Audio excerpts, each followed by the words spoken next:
ओ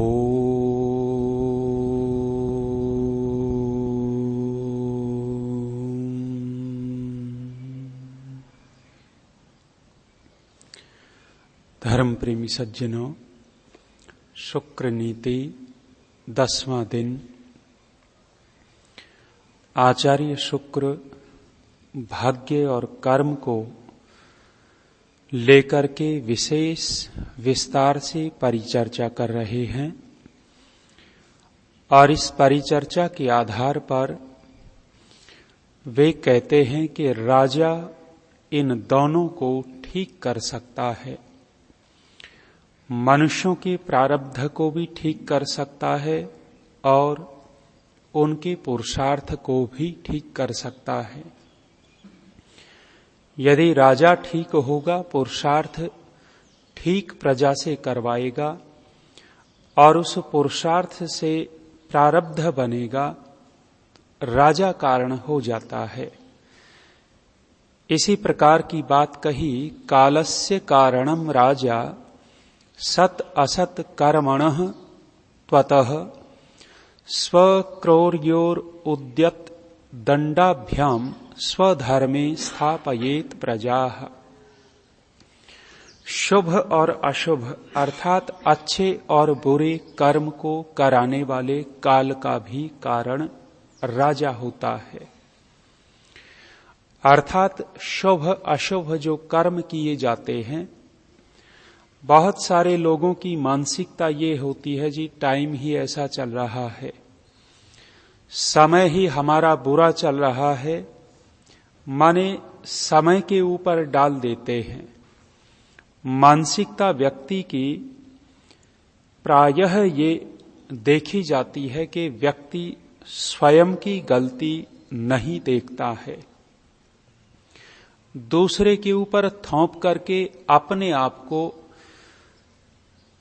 बिल्कुल शुद्ध सिद्ध करना चाहता है कि हम तो ठीक हैं, ये समय ही गड़बड़ चल रहा है। और बहुत सारा वर्ग आज वर्तमान में कुछ बुरा काम होता है समाज के अंदर तो कह देते हैं जी कलयुग है। माने गलती मनुष्यों की नहीं है, गलती सरकार की नहीं, गलती राजा की नहीं, गलती स्वयं की नहीं है, ये तो कलयुग चल रहा है। ये मूर्खता की बातें होती हैं जो समय के ऊपर छोड़ देता है। आचार्य शुक्र यहां कह रहे हैं कि यदि समय को भी देखना चाहते हो, काल के ऊपर डालना चाहते हो, तो काल का भी कारण राजा होता है। अर्थात जो अच्छी या बुरी परिस्थिति देश में राज्य में पैदा होती है, उस अच्छी बुरी परिस्थिति का कारण राजा है। यदि राजा सावधान है, राजा ठीक है, राजा धार्मिक है और राजा कानून व्यवस्था को ठीक से लागू करवाए हुए है, तो परिस्थितियां भी ठीक बनती चली जाएंगी, टाइम भी ठीक आता चला जाएगा।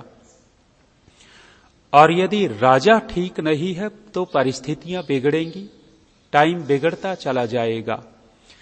इस आधार पर आचार्य शुक्र कहते हैं कालस्य कारणम राजा, इस काल का भी विधाता कारण राजा होता है। सरकारें बदलती हैं, वर्तमान में हम देख ही रहे हैं। उत्तर प्रदेश की सरकार आज वर्तमान में और पहले जो रही, राजा ठीक है तो लोग भी ठीक रास्ते पर चलने लग गए, राजा ठीक नहीं था तो लोग भी विपरीत रास्ते पर चल रहे थे और प्रजा को अधिक सताते थे। कहते हैं इसलिए राजा अपने तीक्ष्ण स्वभाव से, स्वक्रौर्य अपने तीक्ष्ण स्वभाव से, अपनी क्रूरता से राजा को क्रूर भी होना पड़ता है। क्रूर किनके लिए? जो देश के कंटक होते हैं, देशद्रोही होते हैं, देश की जड़ों को जो खोखला कर रहे होते हैं, उसके लिए राजा को क्रूर हो जाना चाहिए, अपने स्वभाव को तीक्ष्ण कर लेना चाहिए। आचार्य शुक्र यही कहते हैं कि अपने तीक्ष्ण स्वभाव से एवं दंडाभ्याम, दंड देने के लिए उद्यत रहकर प्रजाओं को अपने अपने धर्म में स्थिर रखे। स्वधर्मे स्थापयेत प्रजाः, प्रजा को अपने अपने धर्म में स्थिर रखे।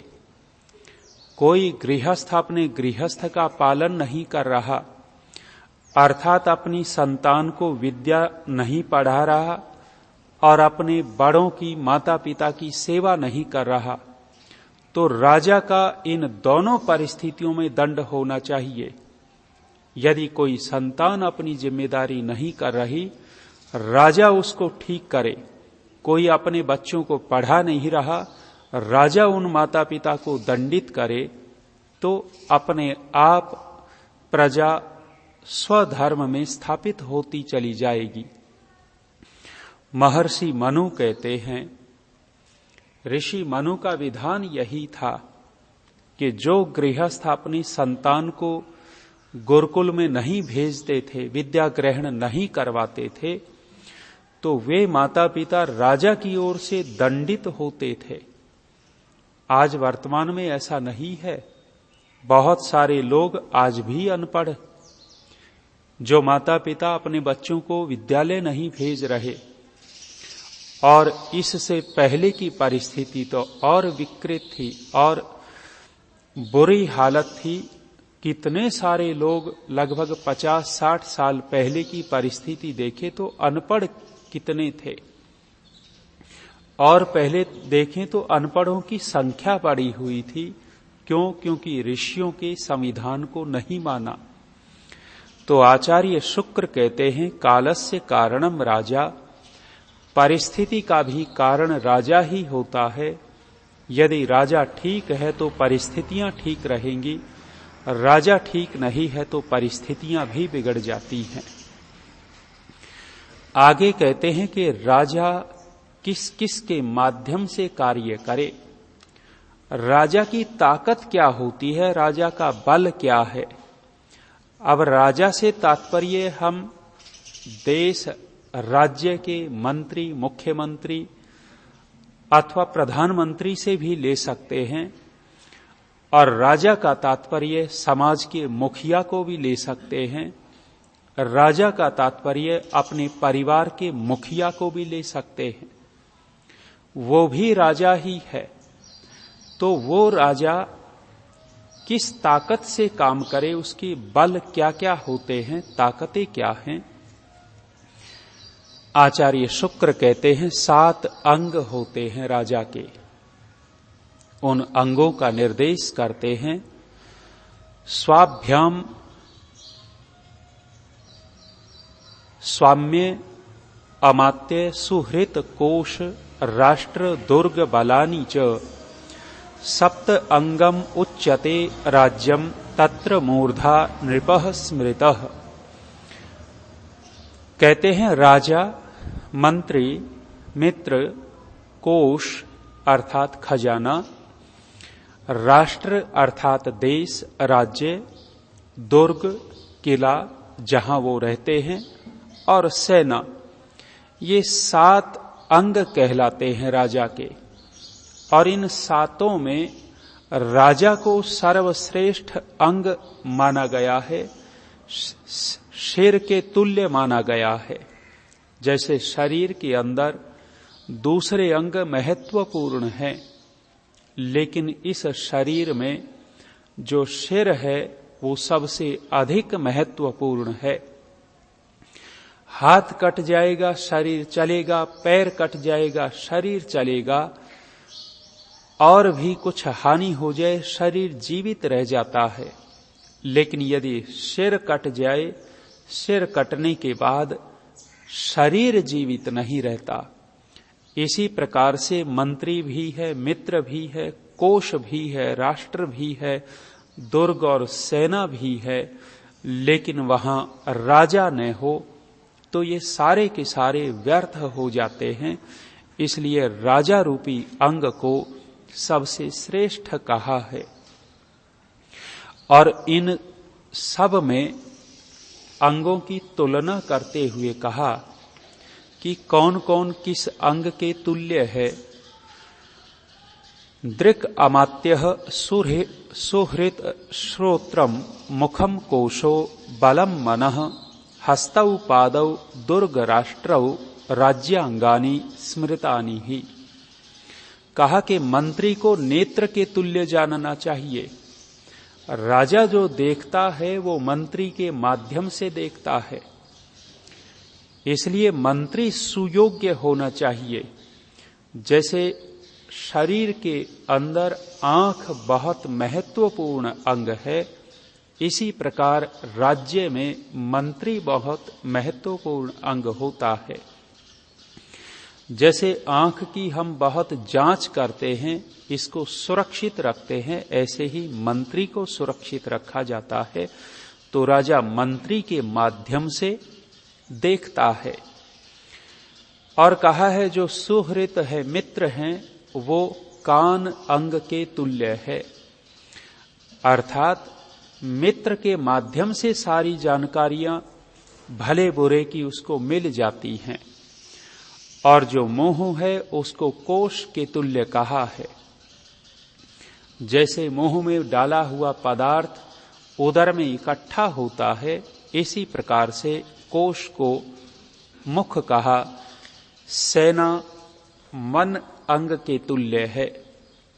मन जैसे हमारे पूरे के पूरे तंत्र की रक्षा करता है। मन के माध्यम से ही शरीर की रक्षा हो रही है, अंगों की रक्षा हो रही है। परमात्मा ने मन को इस प्रकार का बनाया है कि ये मन हर समय जैसे सजग रहता हो। हम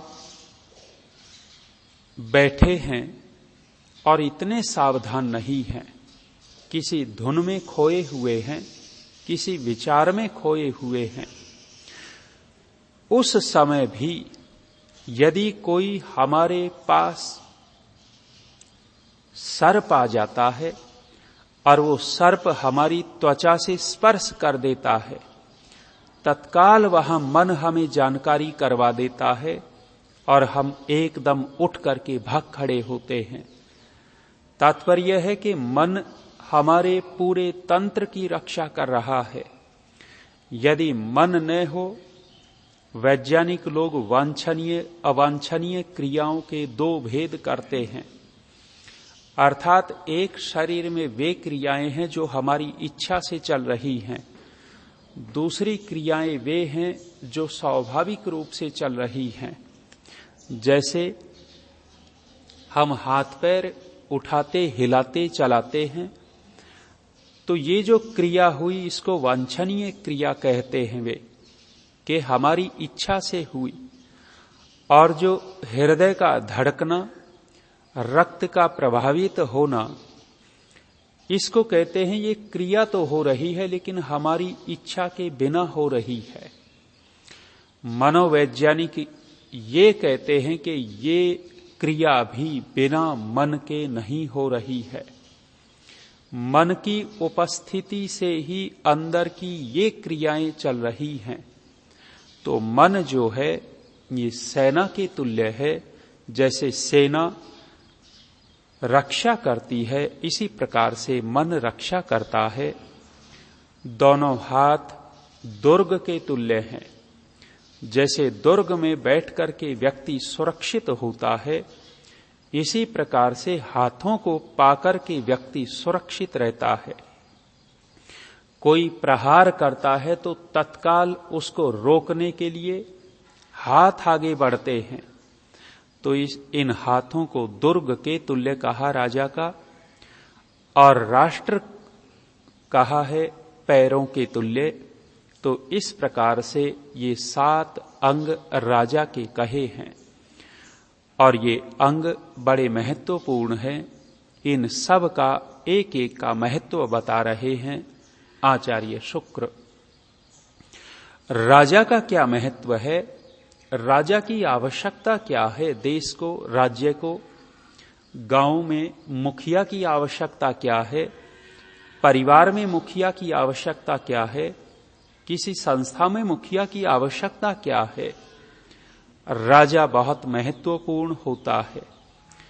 इसलिए ऋषियों ने जब सृष्टि का आरंभ हुआ, मनुष्य आदि जगत की उत्पत्ति हो गई, उस समय ऋषियों ने अनुभव किया कि ऐसे तो मनुष्य उच्छृंखल हो जाएंगे, इनको बांधने वाला कोई एक योग्य व्यक्ति होना चाहिए। तब राजा की आवश्यकता हुई। आचार्य शुक्र कहते हैं, राजा अस्य जगतो हेतुर वृद्ध्यै वृद्धाभिसम्मतः नयन आनंद जनकः शशांक इव तोयधेः।